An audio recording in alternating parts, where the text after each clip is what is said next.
महायुति की सरकार की नाक के नीचे से बड़े बड़े प्रोजेक्ट गुजरात डाका डाल के ले जाएगा। और मैं बड़ी जिम्मेदारी से डाका शब्द का प्रयोग कर रही हूँ, चुरा कर नहीं लिए जाएंगे, डाका डाला गया। ये प्रोजेक्ट महाराष्ट्र आए थे, इसमें टाटा एयरबस था, इसमें वेदांता फॉक्सकॉन था, इसमें बल्क ड्रग पार्क था, इसमें मेडिकल डिवाइस का पार्क था, और इससे करीब करीब 10 लाख युवाओं को रोजगार मिलता। बटेंगे तो कटेंगे जो नारा है वो हमारे धर्म, हमारी संस्कृति, हमारी अस्मिता, महाराष्ट्र, छत्रपति शिवाजी महाराज, सावित्रीबाई फुले के महाराष्ट्र, अंबेडकर के महाराष्ट्र। बीजेपी को चुनाव आने पे 80-20, शमशान कब्रिस्तान, कपड़ों से पहचानने लगते हैं लोगों को, इस तरह के नारे देने लगते हैं। हिंदू धर्म जोड़ना सिखाता है, हिंदू धर्म शांति सिखाता है। हम एक रहेंगे तो हमें 3,000 रुपए मिलेंगे महीने के, हम एक रहेंगे तो हमारे युवाओं को 4,000 रुपए मिलेंगे मासिक बेरोजगारी भत्ता, हम एक रहेंगे तो हमें 25 लाख की हेल्थ योजना मिलेगी। 70-80 साल से लगी मूर्तियां चल रही हैं। नेहरू की बात करते हैं, नेहरू की लगाई हुई मूर्ति प्रतापगढ़ में आज भी चल रही है। 8 महीने के अंदर शिवाजी की मूर्ति ध्वस्त हो जाती है और कोई उस पर कुछ नहीं कहता है। मोदी आते हैं और वहां पर माफी मांगने का ढोंग करते हैं। माफी मत मांगिए, आपसे पाप हुआ, ये गलती नहीं है। और देवेंद्र फडणवीस एक ऐसे मुख्यमंत्री रहे और अब उप मुख्यमंत्री रहे जिन्होंने माफी का एक शब्द नहीं बोला है। तो छत्रपति शिवाजी महाराज की मूर्ति का ध्वस्त होना हो, या अटल सेतु में जो बड़े बड़ी दरारें आई जिसमें पता चला कि कैसे इंफ्रास्ट्रक्चर में खूब पैसा लूट खसोट हुई है, वो हो, सबकी आंखें खुली है। महाराष्ट्र अपनी अस्मिता के लिए, महाराष्ट्र अपने कारोबार के लिए, अपनी इंडस्ट्री के लिए नंबर 1, नंबर 2 पे रहता था। आज वो महाराष्ट्र खिसकते खिसकते नंबर 6 पर पहुंच गया है। और ऐसा क्यों हुआ है? क्योंकि महाराष्ट्र में महायुति की सरकार की नाक के नीचे से बड़े बड़े प्रोजेक्ट गुजरात डाका डाल के ले जाएंगे। और मैं बड़ी जिम्मेदारी से डाका शब्द का प्रयोग कर रही हूँ, चुरा कर नहीं लिए जाएंगे, डाका डाला गया। ये प्रोजेक्ट महाराष्ट्र आए थे, इसमें टाटा एयरबस था, इसमें वेदांता फॉक्सकॉन था, इसमें बल्क ड्रग पार्क था, इसमें मेडिकल डिवाइस का पार्क था, और इससे करीब करीब 10 लाख युवाओं को रोजगार मिलता। इस बात का कौन जवाब दे है? जब चुनाव आया तो महाराष्ट्र का युवा पूछ रहा है कि जो नौकरियां हमारे लिए बननी थी, हमें कोई आपत्ति, कोई बैर नहीं है गुजरात से, लेकिन जो कारोबार, जो धंधा, जो इंडस्ट्री महाराष्ट्र के लिए आई थी, वो आपके रहते हुए गुजरात क्यों चली गई? और कौन उसका जवाबदेह है, कौन उसका उत्तर देगा कि 9 लाख 10 लाख नौकरियां जो हमारे लिए बनती वो अब गुजरात चली गई? कौन इस बात का जवाब देगा कि महाराष्ट्र जो छत्रपति शिवाजी महाराज की भूमि है, राजर्षि साहू जी की भूमि है, फूले जी की भूमि है, अंबेडकर जी की भूमि है, उस महाराष्ट्र में सावित्रीबाई फुले और जीजाबाई के नाम से जो महाराष्ट्र जाना जाता है, वहां पर बदलापुर में छोटी छोटी बच्चियों का यौन शोषण होता है और बीजेपी आरोपी को बचाने पे लग जाती है। कौन नासिक में, कौन पुणे में जो लड़कियों के साथ हुआ उसका जवाब देगा? महाराष्ट्र से महिला क्रांति की शुरुआत हुई थी इस देश में, चाहे वो महिला शिक्षा की बात हो या महिला क्रांति की बात हो। महाराष्ट्र में जय भवानी जय शिवाजी कहा जाता है, वहां पर लड़कियों के साथ ये हुआ और पूरी महायुति की सरकार आरोपियों को बचाने में, स्कूल के प्रबंधन को बचाने में जुटी रही। ऐसा क्यों हुआ इस महाराष्ट्र में? महाराष्ट्र आज देश में नंबर 2 है महिला अपराध के खिलाफ। इसका जवाब कौन देगा? महिलाएं आपके नाक के नीचे असुरक्षित क्यों हुई? चुनाव के मुहाने पर जब देश आया है तो कुछ सवाल और पूछे जाएंगे, और उसमें से एक सवाल गौतम अडानी को लेकर पूछा जाएगा। ये हम तो नहीं कह रहे। कल अजीत दादा पवार ने बोला, जब 2019 में अमित शाह बैठकर चुनी हुई सरकार गिरा रहे थे तो उस मीटिंग में गौतम अडानी थे। ये वही गौतम अडानी सरकार गिराने की मीटिंग में थे जिनको लाखों करोड़ों की जमीन कौड़ियों के दाम पर मुंबई में दी जा रही है। ये वही गौतम अडानी थे जिनको एयरपोर्ट देने के लिए अच्छा खासा एयरपोर्ट चलाने वाले के खिलाफ रेड करी गई, उसको डराया धमकाया गया, मुंबई का एयरपोर्ट उनको सौंप दिया गया, धारावी की जमीन उनको सौंपी जा रही है, और वो बैठकर सत्ता पक्ष के साथ चुनी हुई सरकार गिरा रहे हैं। तो जब हम गौतम अडानी और नरेंद्र मोदी के रिश्तों पर सवाल उठाते हैं तो सवाल उठने जरूरी है, क्योंकि महाराष्ट्र की अस्मिता, महाराष्ट्र की जमीन, महाराष्ट्र की संसाधनों को एक आदमी को सौंपा जा रहा है। और कई बार मैं पढ़ती हूं व्हाट्सएप पर आता है, मुझे अच्छा नहीं लगता ये पढ़ते हुए। 2 गुजराती बेच रहे, 2 गुजराती खरीद रहे। ये क्या बना के आपने इस देश को रख दिया? महाराष्ट्र के टिकट, हमें इससे कोई मतलब नहीं है। हमारे टिकट बंटवारा महाराष्ट्र में बैठकर मीटिंग में हुआ। महाराष्ट्र का टिकट शिंदे साहब और अजीत पवार किसको देंगे, इसका फैसला दिल्ली में बैठकर अमित शाह क्यों कर रहे हैं? और फिर जब पता चला कि महाराष्ट्र की जनता इससे चिढ़ गई है, महाराष्ट्र की जनता को पसंद नहीं आया, उनकी अस्मिता के साथ ये खिलवाड़ था, दिल्ली दरबार के सामने महाराष्ट्र आज तक नहीं झुका है, तो अमित शाह की फोटो जो थी वो चुपचाप पोस्टर से हटा दी गई। महाराष्ट्र को इतना नासमझ मत समझिए, महाराष्ट्र सब समझता है। बिना किसान की बात किए कोई बात पूरी नहीं होगी महाराष्ट्र में। आपको याद है 2013 में देवेंद्र फडणवीस जी ने एक यात्रा करी थी और उस यात्रा में उन्होंने सोयाबीन की एमएसपी की 7,000 रुपए की मांग करी थी। आज 11 साल बाद वो सत्ता में है और सोयाबीन 3600 में बिक रहा है और किसान कह रहा है हम क्या करें इस क्रॉप का। आपने सोयाबीन के किसानों को मारा, आपने प्याज के किसानों की त्रासदी कर दी, उनको समझ में नहीं आ रहा है हम क्या करें। आपने निर्यात पर इतना शुल्क लगा दिया कि बाहर के बाजारों में हमारा प्याज नहीं बिक सकता है। आपने गलत टाइम पर निर्यात प्रतिबंध लगा दिया। कल हम लोग नवी मुंबई में थे, 500 से ऊपर लहसुन बिक रहा है। हमारी वित्त मंत्री तो हाथ खोल के खड़े कर देंगी और कह देंगी मैं तो लहसुन प्याज नहीं खाती, लेकिन महाराष्ट्र तो लहसुन प्याज खाता है भाई। हम तो लहसुन की चटनी भी खाते और बड़ी बढ़िया लगती है हमें खाते हुए। तो इसका जवाब कौन देगा? आपने महाराष्ट्र को इस कगार पर लाकर खड़ा कर दिया कि महाराष्ट्र आज की तारीख में वो प्रदेश बन चुका है जहां पर 7 किसान रोज आत्महत्या कर रहे हैं। रोज 7 किसान हमारे अन्नदाता मजबूर होकर आत्महत्या कर रहे हैं। 16 लाख करोड़ आपने अमीरों के माफ किए, लेकिन महाराष्ट्र में कर्जा माफी आपने क्यों नहीं की? महाराष्ट्र की कर्जा माफी पर आप क्यों चुप हो जाते हैं? महाराष्ट्र में आपने इंश्योरेंस स्कीम लगाई, जब विपदा पड़ी किसानों पर, किसानों को पैसा नहीं मिला, प्राइवेट इंश्योरेंस कंपनियों को 8,000 करोड़ का फायदा हुआ। तो आप किसके लिए सरकार चला रहे हैं? न किसान के लिए, न युवा के लिए, न महिला के लिए, न कारोबारी के लिए। तो सरकार चल किसके लिए रही है महाराष्ट्र में? ये हम दो और हमारे दो की सरकार नहीं चल सकती है और महाराष्ट्र इसको जरूर नकारेगा। मैं महिला हूं और एक महिला होने के नाते इस मंच से एक बात जरूर कहना चाहती हूं। महिलाओं की असुरक्षा एक मामला है और महिला अस्मिता दूसरा मामला है। इसी कोल्हापुर में बीजेपी के धनंजय महाडिक ने जो मंच से कहा और जो शब्दों का उन्होंने प्रयोग किया कि अगर लाडकी बहना की कुछ लाभार्थी एमवीए की रैली में जाती है तो उनका वीडियो बनाकर मुझे भेजो, मैं उनका इलाज करूंगा। मैं उनको इस मंच से कहना चाहती हूं, ये छत्रपति शिवाजी महाराज की भूमि है, ये जीजाबाई की भूमि है, ये सावित्रीबाई फुले की भूमि है और ये महिला अस्मिता के साथ खिलवाड़ बिल्कुल बर्दाश्त नहीं करेगा। बनाने हैं वीडियो, हिम्मत है तो बनवाइए हमारे वीडियो और फिर देखते हैं आप क्या कर सकते हैं। महाराष्ट्र की महिलाओं को, यहाँ की बहनों को, यहाँ की माताओं को धमकाने का जो दुस्साहस धनंजय महाडिक ने किया है, उसका जवाब पूरा का पूरा कोल्हापुर और पूरा का पूरा महाराष्ट्र जरूर देगा। लेकिन उन्होंने फिर से जो असलियत है भाजपा की, जो असलियत है भाजपा के घटक दलों की, महिलाओं के खिलाफ जो उनका दोयम दर्जे का एक नजरिया है, एक सोच है, उसको उजागर कर दिया है। और मैं एक बात जरूर कहना चाहती हूं, जब महाराष्ट्र में चुनाव आया तो आपने महाविकास आघाड़ी को बड़े रूप से जिताया।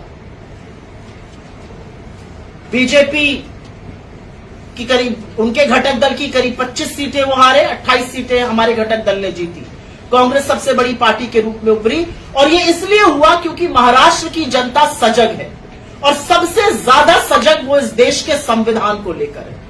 इस देश के संविधान पर जब जब खतरा आएगा, मुझे और हमारी पार्टी को पूरा विश्वास है कि महाराष्ट्र जो संविधान निर्माता बाबा साहब अंबेडकर की भूमि है, कर्म भूमि है, जन्मभूमि है, वो उठ खड़ा होगा। महाराष्ट्र बर्दाश्त नहीं करेगा अगर महाराष्ट्र में आरक्षण को खत्म करने की साजिश रची जाएगी, अगर महाराष्ट्र में मोदी जी आकर पिछड़ों के बारे में झूठ बोलेंगे कांग्रेस को लेकर, और आप जब सवाल पूछेगा मैं इसका जवाब जरूर दूंगी। महाराष्ट्र एक ऐसा प्रदेश है और मुझे फक्र है इस बात का, महाराष्ट्र एक ऐसा प्रदेश है जो हर बार संविधान को लेकर उठ खड़ा होता है, और यह आपने लोकसभा में करके दिखाया है, विधानसभा में भी यह जरूर होगा। लेकिन उनकी बात करने के अलावा मैं एक अंतिम बात कह के अपनी बात करूंगी। 3 साल हो गए, 3 से 4 साल हो गए, लोकल बॉडी इलेक्शन नहीं हो रहे। क्यों नहीं हो रहे लोकल बॉडी इलेक्शन? क्यों नहीं म्युनिसिपल के इलेक्शन हो रहे? क्योंकि भाजपा और उनके घटक दल हार जाएंगे। कौन ये सिविक एमिनिटीज का जिम्मेदार है? कौन सड़कों का, कौन कचरे का, कौन जिम्मेदार है कोल्हापुर या अन्य जगहों पर? और इसके बारे में चर्चा क्यों नहीं होती है? ये सवाल अपने आप में बनता है। मैं 1-2 बातें जरूर अपने घटक दलों के बारे में, महाविकास अघाड़ी के बारे में करूंगी, क्योंकि हम क्या लेकर जा रहे हैं इस चुनाव में वो जरूरी है। और हमारा एक खाका है, बीजेपी कितना भी झूठ बोल ले, कर्नाटका और तेलंगाना की सरकारों ने काम करके दिखाया है। हमारा प्रूवन ट्रैक रिकॉर्ड है, हमारे लाभार्थी हैं। और जब हमारी योजनाओं के बारे में भाजपा ने और उनके घटक दलों ने झूठ फैलाया, तो हमने अपने दोनों मुख्यमंत्री और कर्नाटक के उप मुख्यमंत्री को मुंबई में लाकर ऐसे ही बिठा दिया, और आपके जैसे निर्भीक पत्रकारों ने उनसे सैकड़ों सवाल पूछे, और दूध का दूध और पानी का पानी हो गया, उनके झूठ का पर्दाफाश हो गया। कर्नाटका में गृह लक्ष्मी योजना, गृह ज्योति योजना, शक्ति योजना, तेलंगाना में रायतू भरोसा जिससे किसानों का कर्जा माफ हुआ, महालक्ष्मी योजना, हिमाचल में ओपीएस, स्टार्टअप फंड, महिलाओं के खाते में पैसा जाना। हमारा एक ट्रैक रिकॉर्ड है, क्योंकि कांग्रेस वादा करती है और निभाती है, हम जुमले नहीं फेंकते। और इसीलिए हमने वादा किया है महाराष्ट्र से हमारी सरकार बनेगी और हम महिलाओं के खाते में 3000 रुपए महीना डालेंगे, क्योंकि महाराष्ट्र की महिलाएं इसकी हकदार है, ये उनका पैसा है। और अभी आपको 2 मिनट में बताऊंगी ये पैसा आएगा कहां से। हम महाराष्ट्र के बेरोजगार युवाओं को उनको नौकरी ना मिलने तक बेरोजगारी भत्ता देंगे 4000 रुपए प्रति महीना। हमने राजस्थान में 25 लाख रुपए की चिरंजीवी योजना चलाई थी। किसी भी घर में अगर कोई भी बीमारी आ जाती है, कोई हैवी देवी आ जाती है, घर बिकने की कगार पे आ जाता है। और हमने मन बनाया है कि हम पूरी तरह से महाराष्ट्र में वही योजना लागू करेंगे, 25 लाख की एक हेल्थ बीमा मुफ्त योजना, जिससे लोगों को स्वास्थ्य सुरक्षा मिल सके। हम किसानों का 3 लाख रुपए तक का कर्जा माफ करेंगे। यूपीए की सरकार, आपको याद हो, उसने हिंदुस्तान में सबसे बड़ी कर्जा माफी की थी। 75,000 करोड़ किसानों का कर्जा माफ किया था और मनरेगा दिया था, और उसके बाद ही रूरल इकोनॉमी का सुचक्र शुरू हुआ था। और उस रूरल इकोनॉमी को, उस किसान को कर्ज के बोझ के तले लाद दिया है भाजपा ने, और अमीरों का कर्जा माफ कर रही है। और हम पूरी तरह से जातिगत जनगणना कराएंगे, जिससे पता चले कि कितने दलित, कितने आदिवासी, कितने पिछड़े इस देश में हैं, और उनके पास क्या संसाधन है, और बड़े बड़े रसूख वाले पदों पर उनकी क्या भागीदारी है। ये राहुल गांधी का वादा है और हम इसको पूरा करके रहेंगे। ये देश जातिगत जनगणना चाहता है। प्रचंड बहुमत वाली सरकार होने के बावजूद 10 साल तक नरेंद्र मोदी जातिगत जनगणना से दूर भागते रहे, लेकिन हम ये करके दिखाएंगे। तेलंगाना में हमने एक जातिगत सर्वे शुरू किया है। कर्नाटक की रिपोर्ट रेडी है, जल्दी ही बाहर आएगी, और हम इस राज्य में जैसे ही सरकार बनेगी वो जरूर करेंगे। आपके सवालों के पहले मैं ये जरूर बता देना चाहती हूँ कि हम आपसे 15 लाख आपके अकाउंट में आ जाएगा, 2 करोड़ सालाना रोजगार बन जाएगा, रुपया डॉलर 1 हो जाएगा, पेट्रोल का दाम 30 हो जाएगा। चीन को लाल आंख दिखाने वाले जुमले नहीं बोलते हैं, ये जुमले बोलने वाले कोई और लोग हैं जो महाराष्ट्र आकर आज भी जुमले बोल रहे हैं। हम वो बातें कहते हैं जो हम कर सकते हैं, हम वो बातें कहते हैं जो जरूरी है महाराष्ट्र के लिए। हमने फाइनेंशियल कैलकुलेशन किया है, और 30 से 40% जो कमीशन ये सरकार खा रही है उसको खत्म करके पैसा बिल्कुल आ सकता है, इंटरनल एक्रूवल से हो सकता है। जरूर कर्जा है महाराष्ट्र पर, लेकिन कर्जा खत्म करने का तरीका भी इकोनॉमी के सुचक्र को चलाना है, और उसके कैलकुलेशंस हमने किए हैं, और हम पूरी तरह से आश्वस्त है सरकार बनेगी, हम इन सब चीजों को कारगर कर सकेंगे। आपके सवालों का स्वागत है। युवाओं को घेरा जा रहा है कि बचेंगे तो कटेंगे, ऐसा है आप बटेंगे तो कटेंगे जो नारा है वो हमारे धर्म, हमारी संस्कृति, हमारी अस्मिता, महाराष्ट्र, छत्रपति शिवाजी महाराज, सावित्रीबाई फुले के महाराष्ट्र, अंबेडकर के महाराष्ट्र के खिलाफ है। हमारा धर्म क्या सिखाता है? वासुदेव कुटुंबकम। हम सबको जोड़ने की बात करते हैं। उन्होंने नफरत का ठेका लिया हुआ है। मेरा नेता कहता है राहुल गांधी, हम मोहब्बत वाले, हम मोहब्बत का ठेका उठा रहे हैं। आप जोड़ के सबको क्यों नहीं चल सकते? बीजेपी को चुनाव आने पे 80-20, शमशान कब्रिस्तान, कपड़ों से पहचानने लगते हैं लोगों को, इस तरह के नारे देने लगते हैं। हिंदू धर्म जोड़ना सिखाता है, हिंदू धर्म शांति सिखाता है। हम एक रहेंगे तो हमें 3,000 रुपए मिलेंगे महीने के, हम एक रहेंगे तो हमारे युवाओं को 4,000 रुपए मिलेंगे मासिक बेरोजगारी भत्ता, हम एक रहेंगे तो हमें 25 लाख की हेल्थ योजना मिलेगी। और ये जो विचार है ना बंटने और कटने का, ये वो लोग बोल रहे हैं जो बांट और काट रहे हैं। आप ही दंगा फैलाते हैं। आपने कोल्हापुर जैसी जगह में भी दंगा फैलाने का दुस्साहस और दुष्कर्म करने की कोशिश की है, और ये कोल्हापुर जानता है। और मैं इस पे ज्यादा कुछ कहूं, उससे ज्यादा तो अजीत पवार बोल रहे हैं। अजीत पवार ने क्या बोला है? ये नारा महाराष्ट्र में नहीं चलेगा, महाराष्ट्र सौहार्द का प्रदेश है, बाहर वाले अपने प्रदेश में चला ले। मैं उत्तर प्रदेश से आती हूं, ये नारे उत्तर प्रदेश में भी नहीं चल रहे। यही नारे लेकर शुरू हुई थी भाजपा की कैंपेन लोकसभा की, आपको याद हो क्या था नारा? 400 पार। यही नारे बोल बोलकर 240 पर लाकर इस देश की जनता ने पटक दिया, और आज नरेंद्र मोदी एक अल्पमत की कोalition गवर्नमेंट चला रहे हैं, बैसाखियों के सहारे है। तो मेरा अपना मानना है कि महाराष्ट्र, कल मैंने एक बच्चे को देखा, उसने खड़े होकर टीवी चैनल पर भाजपा के प्रवक्ता से कहा, ये सवाल आपके लिए है, आप बटेंगे कटेंगे की बात करते हैं, हम कहते हैं पढ़ेंगे बढ़ेंगे। महाराष्ट्र ये नारा देना चाहता है। महाराष्ट्र अपने ओर से बोल रहा है, हमें बोलने की जरूरत ही नहीं है। वो कह रहा है पढ़ेंगे तो बढ़ेंगे, एकजुट रहेंगे तो शांत रहेंगे, और हम ऐसा महाराष्ट्र चाहते हैं। महिलाओं को जो पैसे देने की बात है, ये कर्नाटक से स्टार्ट हुआ था, लेकिन यहाँ के महाराष्ट्र के नेता ये सब बात पहुंचाने में थोड़ा सा उनको दिक्कत आया क्या? वो पहुंचाने में सक्सेस नहीं हो गया, क्या लगता है आपको? नहीं, मैं बिल्कुल इस बात से सहमत नहीं हूं। हमने जो 5 गारंटी लॉन्च करी है मुंबई में महाविकास आघाड़ी ने, वो जन जन तक पहुंच रही है, और लोग ट्रैक रिकॉर्ड देखते हैं। लोग ये देखते हैं कि कौन वोट के लिए कर रहा है और किसका ट्रैक रिकॉर्ड रहा है। चुनाव सिर पे आया, चुनाव की डेट टाली गई, महाराष्ट्र में हरियाणा और जम्मू कश्मीर के साथ चुनाव नहीं कराया गया क्योंकि एक योजना लॉन्च करनी थी। कोई बात नहीं, आपने योजना लॉन्च कर दी, हम उस योजना को बेहतर करेंगे और हम महिलाओं को उसमें इंक्लूड करेंगे। मैं तमाम ऐसे वाक्य, तमाम ऐसी महिलाओं की बातें सुनती हूँ महाराष्ट्र जो कहती है हम इसका हिस्सा ही नहीं है। मेरा एक गरीब ड्राइवर था मुंबई में, उसने मुझसे कहा मेरी पत्नी को मैंने इसमें एनरोल कराया और उसको मिला नहीं।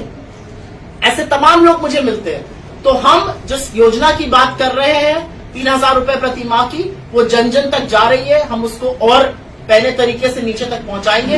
हमारा एक ट्रैक रिकॉर्ड है। अगर बंटी भाऊ यहाँ पे कुछ बात कहते हैं तो उनका एक ट्रैक रिकॉर्ड है, वैसे ही कांग्रेस का एक ट्रैक रिकॉर्ड है। हम कर्नाटका, तेलंगाना और हिमाचल में करके दिखा रहे हैं, और भाजपा ने हमारे खिलाफ झूठ फैलाने की कोशिश करी थी, जिसका पर्दाफाश और मुंहतोड़ जवाब हमारे मुख्यमंत्रियों ने मुंबई में एक साथ आकर दे दिया। महाराष्ट्र में आपकी सरकार की तब क्यों नहीं लगाई है? क्योंकि हमें ऐसा लगता है कि तब इकोनॉमी का इतना बंटाधार नहीं हुआ था। हमें ऐसा लगता है कि तब महंगाई इतनी नहीं थी। आज 500 रुपए किलो से ज्यादा लहसुन है। आज जो गैस का सिलेंडर है वो 400 होता था, 1,000-1,100 पे बिक रहा है। आज पेट्रोल ने 100 का शतक लगा दिया है। आज चीनी, आटा, तेल, दही सब पर जीएसटी है। जो पकौड़ा तलने की हिदायत मोदी जी देते थे, 90 रुपए का तेल 220 हो गया है। तो हमें ऐसा लगता है कि इसका सबसे ज्यादा कुप्रभाव महिलाओं पर पड़ता है। जब घर में गरीबी आती है या घर में पैसा कमाई कम आती है, सबसे पहली रोटी कम खाने वाली घर की महिला होती है। उसके हाथ में पैसा आएगा। जो हम मुफ्त बस सेवा की बात कर रहे हैं वो क्या है? जो 2-2.5 हजार महिला के खर्च होते हैं, चाहिए 1,500 से 2,000, 2,500 रुपए, वो उसके हाथ में आएंगे। उससे वो अपना और अपने परिवार का भला करेगी। जो 3,000 रुपए महीने की हम बात कर रहे हैं, उससे महिलाओं का भला होगा। मुझे ऐसा लगता है जब जागो तभी सवेरा। आप लहसुन 400-500 हो गया ऐसा बोल रहे हैं, लेकिन किसानों के हाथ में सिर्फ 100-150 रुपए ही मिल रहे हैं। तो बाकी के पैसे क्या जा रहे हैं? आप कांग्रेस उसकी तहकीकात कर रही है? नहीं, मैं आपको बताती हूँ कहाँ जा रहा है। लहसुन का दाम बढ़ रहा है, प्याज का दाम रिटेल मार्केट में बढ़ रहा है, और किसान के लिए आप निर्यात पर प्रतिबंध लगा रहे हैं, किसान के लिए आप निर्यात शुल्क लगा रहे हैं। तो कहीं ना कहीं आपकी एक नीति आपकी दूसरी नीति से बिल्कुल जुदा है। आपको नीतियां ऐसी बनानी चाहिए कि किसान को भी उसकी फसल का दाम मिले, और जो मध्यम वर्ग है उसकी भी कमर ना टूटे। मध्यम वर्ग के आटे दही पर आप जीएसटी दे रहे हैं, दवाई पढ़ाई पर आप जीएसटी दे रहे हैं, बच्चे की पेंसिल पर आप जीएसटी दे रहे हैं। इस सरकार ने तो जो आप हेल्थ बीमा लेते हैं उस पर भी जीएसटी ले लिया। लाइफ इंश्योरेंस पर भी जीएसटी ले लिया, आपके बच्चे की पढ़ाई, आपकी हॉस्पिटल की बेड पर भी जीएसटी ले लिया। तो जितना टैक्स इस देश का आम आदमी दे रहा है, गरीब से गरीब और अमीर से अमीर, उतना कभी नहीं दिया गया था। तो मुझे ऐसा लगता है कि कहीं ना कहीं एक बेजोड़ इकोनॉमिक नीति चल रही है। जो बुलडोजर कार्रवाई शुरू जी। है, कई राज्यों में वो शुरू है, उस पर सर्वोच्च न्यायालय ने राय दी है कि जिस प्रकार से कई राज्यों में जो बुलडोजर कार्रवाई शुरू है वो सही बात है। अगर कोई दोषी मानता है, अगर कोई गुनेगार है तो उसका घर गिराना सही बात नहीं है। किस तरह से एक बड़ा फेमस 2 लाइन है, और वो है कि ताउम्र लग जाती है एक छत बनाने में और तुम्हें तरस नहीं आता बस्तियां उजाड़ने में। और कुछ ऐसे ही काम बीजेपी के कुछ मुख्यमंत्री जो न्यायपालिकाओं पर ताला लगाने का काम कर रहे थे, उनको आज आईना दिखाने का काम देश के सर्वोच्च न्यायालय ने किया है। और 2 टूक शब्दों में सर्वोच्च न्यायालय ने कहा है, ये बिल्कुल कानूनी प्रक्रिया नहीं है, कानूनी प्रक्रिया से काम होना चाहिए। अगर कोई दोषी भी पाया जाता है, आरोपी तो छोड़िए, कोई दोषी भी पाया जा रहा है तो उसके सारे घर को सजा देना ये कानून नहीं है, ये देश का न्याय नहीं है। और कहीं ना कहीं ये काम एक तुष्टीकरण के लिए, एक गलत नैरेटिव के लिए किया जाता है। और मुझे लगता है सर्वोच्च न्यायालय ने आज अपना जजमेंट देकर ऐसे लोगों को जिनका अनुसरण भाजपा के बाकी मुख्यमंत्री भी करने लगे थे, उनको आईना दिखाने का काम किया है। आरोपी को सजा देना, दोषी को सजा देना न्यायालय का काम है, बिल्कुल देनी चाहिए। लेकिन किसी का घर उजाड़ देना, 24 घंटे में आपके पास सारी परमिशन आ जाती है, 24 घंटे में आपके सारे मैप आ जाते हैं, सारी अनुमति आ जाती है, आप किसी का घर उजाड़ देते हैं, उसके बूढ़े माँ बाप, उसके बच्चों की क्या गलती है? सजा दोषी को दीजिए, सजा आरोपी को दीजिए, सजा बाकी घर वालों को मत दीजिए। हो सकता है उनको पता ही ना हो कि वो अपराधी अपराध कर रहा है। तो जो सर्वोच्च न्यायालय ने कहा, हम उसका स्वागत करते हैं और मैं आशा करती हूं कि भाजपा की सरकारें उत्तर प्रदेश से मध्य प्रदेश तक लेकर इसका अनुसरण करेंगी। महाराष्ट्र में वोट जिहाद वाली बातें की जा रही है बीजेपी के नेताओं के साथ, क्या कैसे देखते हैं आप इसको? ये जो शब्द है ना, लव जिहाद, वोट जिहाद, ये कैसे शब्द है? आपको लगता है लोकशाही में, लोकतंत्र में ऐसे शब्दों की जगह भी है? ऐसे शब्दों का सम्मान होना चाहिए। वोट डालना हमारा हर धर्म से बढ़कर सबसे बड़ा धर्म है, प्रजातंत्र में वोट डालना। क्योंकि वोट डालकर हम राजा और रंक को खत्म करते हैं, हम अपना प्रतिनिधि चुनते हैं, उससे 10 सवाल पूछने का अपना हक रखते हैं, और जब हमारा मन भर जाता है हम उसको निकालकर बाहर फेंक देते हैं और किसी और को जिताते हैं। ये वोट की ताकत है, और ये जो वोट की ताकत है, ये कहीं ना कहीं इस देश के संविधान ने हमें दी है। ये जो वोट जिहाद जैसे शब्द है, ये संविधान को खत्म करने की बातें हैं। वोट देना हमारा परम धर्म है।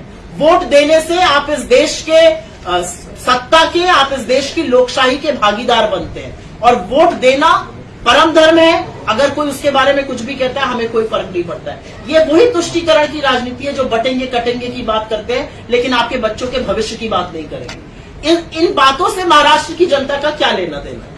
मैडम, अमित शाह यहाँ आकर कह रहे कि जब तक हमारी सरकार होगी तब तक हम मुस्लिम को आरक्षण नहीं देंगे। आपकी क्या राय? अमित शाह बेचारे का तो थोड़ा बुरा हाल हो गया है। वो आ रहे थे महाराष्ट्र बहुत बार, बड़ी बड़ी बातें, बड़बोली बातें कर रहे थे, फिर मैंने देखा उनकी फोटो ही गायब हो गई अखबार से। आप जैसे प्रबुद्ध पत्रकारों ने अमित शाह जी से ऐसे सवाल पूछे होंगे कि महाराष्ट्र की जनता को समझ में आ गया, ये आदमी हमारी अस्मिता के साथ खिलवाड़ कर रहा है, इसने हमारी चुनी हुई सरकार गिराई थी, ये दिल्ली दरबार लगाकर बैठा है, हमारे नेता इनके यहाँ जाके नतमस्तक हो रहे हैं। तो लोगों को समझ में आ गया कि अमित शाह का जब जब चेहरा दिखेगा टीवी पर, हजार वोट गिरेंगे। तो अमित शाह जी का चेहरा ही धीमे से हटा दिया गया है। आप आने वाले दिनों में देखिएगा अमित शाह के दौरे कम होते जाएंगे। पहली चीज, अमित शाह जी भी वही भाषा बोलते हैं जो भाजपा की भाषा है। अमित शाह जी से मैं इस मंच से चैलेंज करके कहती हूँ, मैं तो बहुत अदनी सी कार्यकर्ता हूँ कांग्रेस की, बहुत छोटी सी, मेरे भाई से आकर एक बहस कर लें, नौकरी पर, रोजगार पर, महंगाई पर, कारोबार पर, मुंबई पर, महाराष्ट्र पर, अस्मिता पर, कोल्हापुर पर, छत्रपति शिवाजी महाराज पर एक बहस 5 मिनट की कर ले। गला सूख जाएगा अमित शाह जी का, लेकिन बहस नहीं कर पाएंगे क्योंकि मुद्दों पर वो बात नहीं करते। बंटी साहेब, पश्चिम महाराष्ट्र आणि कोल्हापुरात काँग्रेसचा आणि महाविकास आघाडीचा परफॉर्मन्स कसा असेल आपण बघायला लागलाय, प्रत्येक जागा तुर्चीची. मागच्या वेळी आपण 17 जागा लढलो होतो पश्चिम महाराष्ट्रामध्ये आणि आपल्या 12 जागा काँग्रेसच्या त्या ठिकाणी आल्या होत्या. आता जवळजवळ 20 जागा आम्ही काँग्रेसच्या लढतोय आणि आमचा त्याच्यापेक्षा एक 2-3 जागा वाढतील अशी आम्हाला खात्री आहे. आणि एकूणच राष्ट्रवादी असेल किंवा शिवसेना असेल 58 जागा पश्चिम महाराष्ट्रामध्ये आणि निश्चितपणे त्यामध्ये मॅक्झिमम स्ट्राइक रेट हा तिन्ही पक्षाचा असणार. मतलब जो महाराष्ट्र में बहुत सारे आपने इशू बोले, लेकिन विपक्ष कहाँ है? कुछ नेता छोड़ के कुछ आता नहीं, ईडी सीबीआई का कुछ डर है, कुछ पीछे लगेगा. राहुल गांधी ने कुछ बात की तो उनके खिलाफ पूरे देश में कहीं ना कहीं अपराध रजिस्टर हो गया. लेकिन ऐसा एज अपोजिशन कुछ आवाज नहीं उठाते लोग. जो डरते थे वो भाजपा में शामिल हो गए. जो डरते थे, जिनको कारोबार बचाना था, जिनका भाजपा के नाम से गला सूखने लगता था, जो ईडी को देख के घर के पीछे के दरवाजे से भाग जाते थे, वो भाजपा में शामिल हो गए. जो शेर है वो मेरे बगल में बैठे हैं महाराष्ट्र में. ये महाराष्ट्र है और ये कांग्रेस है. महाराष्ट्र में कांग्रेस का डीएनए है. ये कहने में मुझे कोई डर नहीं है और मुझे कहने में फक्र है कि मैं उस नेता की अनुयायी हूं, मैं उस नेता की पार्टी में हूं जो कहता है मैं कोई भी कीमत चुकाऊंगा लेकिन इस देश के संविधान, इस देश के लोकतंत्र के साथ खिलवाड़ नहीं होने दूंगा. जिस व्यक्ति की आपने सदस्यता ले ली, जिसके 20 साल को घर ले लिया, वो आंख में आंख डाल के आपसे जब अडानी पे सवाल पूछता है तो नरेंद्र मोदी का गला सूखने लगता है और सदन में पानी पीने लगते हैं. ऐसा कर दिया कि हम जब सदन में बोलने के लिए खड़े होते हैं तो हमें ओम बिरला दिखाई देते हैं, आवाज राहुल गांधी की आ रही है. तो ऐसे डरपोकों के सामने ना हमने घुटने कभी टेके हैं ना टेकेंगे. हम वो लोग हैं जिनकी शहादत इस देश की मिट्टी में शामिल है. हमने इस देश की आजादी के लिए बलिदान दिया है. हम नहीं डरते हैं. डरते आरएसएस वाले और उनके लोग हैं. और जो ईडी वगैरह से डरते थे वो सब डरपोक जा चुके हैं. बहुत धन्यवाद. लास्ट क्वेश्चन है कि राहुल गांधी और प्रियंका गांधी अगर महाराष्ट्र के कैंपेन में पार्ट किए तो बहुत अच्छा फर्क पड़ेगा ऐसा दिखता है. लेकिन उन्होंने अभी ये महाराष्ट्र के इलेक्शन सीरियस लिए कि नहीं? वायनाड में आज ये वोटिंग है तो फ्यूचर में कहीं है क्या बात? बिल्कुल आएंगी. उनकी पहला उनका इलेक्शन है ये और वो वायनाड में आज बूथ से बूथ जा रही हैं. हम इस मंच से और कांग्रेस पार्टी की तरफ से उनको अग्रिम शुभकामनाएं देते हैं. वो रिकॉर्ड मतों से विजयी होकर आए. बिल्कुल उनका कार्यक्रम महाराष्ट्र में लगेगा. राहुल जी लगातार महाराष्ट्र में कार्यक्रम कर रहे हैं. कल भी अभी कोल्हापुर और उनकी गोंदिया और कल चिल्की में रैली थी. चिल्की वो नहीं पहुंच पाए क्योंकि उनके प्लेन में कुछ टेक्निकल स्नैग आ गया था. गोंदिया में कल उन्होंने रैली करी. बाकी जगहों पर भी करेंगे. आने वाले दिनों में आपको हमारा शीर्ष नेतृत्व, हमारे प्रेसिडेंट राहुल जी, प्रियंका जी, बाकी बहुत सारे नेता महाराष्ट्र में दिखाई दे. राहुल गांधी कोल्हापुर में कर रहे हैं. नहीं, आके गए. हाँ, तो आएंगे. प्रियंका गांधी 16 तारीख को है.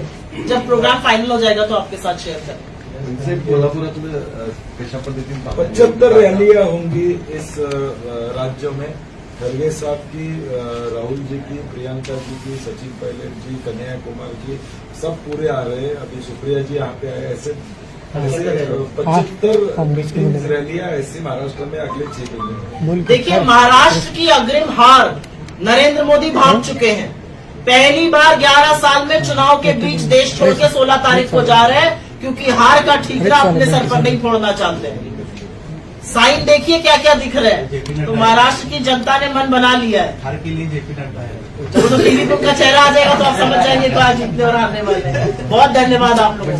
कोल्हापुरातलं कशा पद्धतीने चित्रात 10 मतदारसंघातून फिरल्या सगळीकडे कागदमध्ये देखील विशेष करून आता कशा पद्धतीचं वातावरण चांगलं वातावरण मी म्हटलं तसं हे महायुतीचं भ्रष्ट सरकार लोकांना घालवायचं. कोल्हापूरमध्ये चंदगड पासून शिरोळपर्यंत 4,500 कोटी रुपये कुठे आहेत माणसं ओळखत आहेत दुर्बीण घेऊन. त्यांना अजून सापडलेली नाही. त्यामुळे खोटं आश्वासन देणाऱ्या या भ्रष्ट सरकारला घरी बसवायचं ही भूमिका कोल्हापुरातल्या लोकांची. उत्तरमधली निवडणूक सगळ्यात दुष्काळाचा गाठलो. सर्वसामान्य चेहऱ्यावरती काँग्रेस एकमत झाल्या तुमच्या काय? नाही, कोल्हापूर उत्तरमध्ये एक सर्वसामान्य राजू लाटकरांसारखा चेहरा आपल्याला मिळाला. प्रेशर कुकर त्यांचं चिन्ह आहे. आणि एकदा कोल्हापूरकरांनी ठरवलेलं आहे, कारखानी साहेब ज्यावेळी निवडून आले त्यानंतर एक नवी पहिल्यांदा संधी मिळते की एक सामान्य माणूस आमदार करायची संधी कोल्हापूरकरांना मिळते. आणि मला विश्वास आहे की कोल्हापूरकर निश्चितपणे त्या संधीचा फायदा घेतील आणि सामान्याला आमदार करतील. जी देवेंद्र फडणवीस यांच्याकडून देखील एक व्हिडिओ ट्विट केला गेला आहे कोल्हापूर विमानतळावर बॅग तपासणी करतात. तर मी ज्यावेळी एक खरोखर तपासणी आणि एक नाटकी तपासणी. उद्धव ठाकरे साहेबांची बॅग तपासल्यावर मी एक ट्विट केलाय. त्या ट्विटमध्ये म्हणलेलं आहे की कायदा आपण करतात. आता कदाचित विरोधी पक्षांची सत्ताधाऱ्यांची बॅग तपासलेला व्हिडिओ येण्याची शक्यता नाकारते. आणि तसंच झालं. म्हणजे ते काउंटर करण्यासाठी तपासली गेलेली बॅग आहे. आणि सगळ्यांनी बघितले, मागच्या वेळी सुद्धा बॅगा घेतलेले फोटो लोकसभेमध्ये आपण बघितलेले आहेत. आणि म्हणून मला वाटते अशा पद्धतीनं यंत्रणेचा गैरवापर देशभर चाललाय, तो महाराष्ट्रात देखील दुर्दैवानं होतो. कल उद्धव ठाकरे जी ने उससे पूछा था लेकिन अफसर से, आपने इससे पहले किया, उन्होंने कहा 4 महीने में पहला बैग आपका मैं करने जा रहा हूँ। और मैं आपको याद दिला दूं, नरेंद्र मोदी जी का बैग एक अफसर ने उड़ीसा में जांच लिया था, उसके खिलाफ जांच बिठा दी गई।